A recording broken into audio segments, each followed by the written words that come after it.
April here from Hippie Yoga.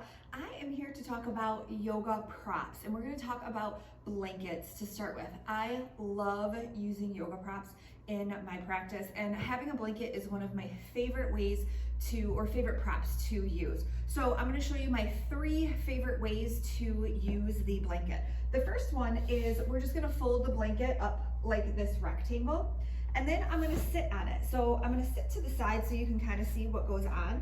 So I'm going to put my tush on the blanket with my legs off the blanket, and this allows me to sit up nice and tall without straining my low back or my hips. And you can use this anytime you're seated, and I for the most part do this most of the time that I'm seated in class or meditating. My legs can be crossed, they can be long, the heels can be together, I can be folding forward, I can have one leg long and one leg back, but this really helps kind of soften that low back. So that's the first way that I use it.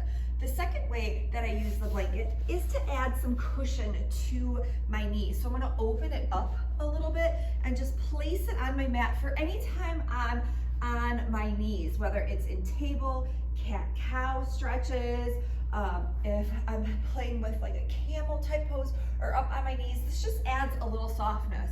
You know that ground can be really hard and a little harsh on your knees, so this just adds a little softness to that. And then the third way that I love to use the blanket is to take the blanket and roll it up like a tube.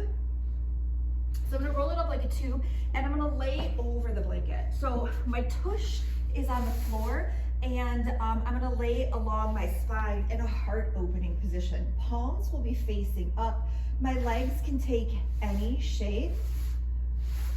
I can even keep them bent, and this just really kind of softens the chest and shoulder area, especially if you've been seated for a long time. If this is bothering your low back, you can start at mid back, kind of like bra level, instead of right at the end.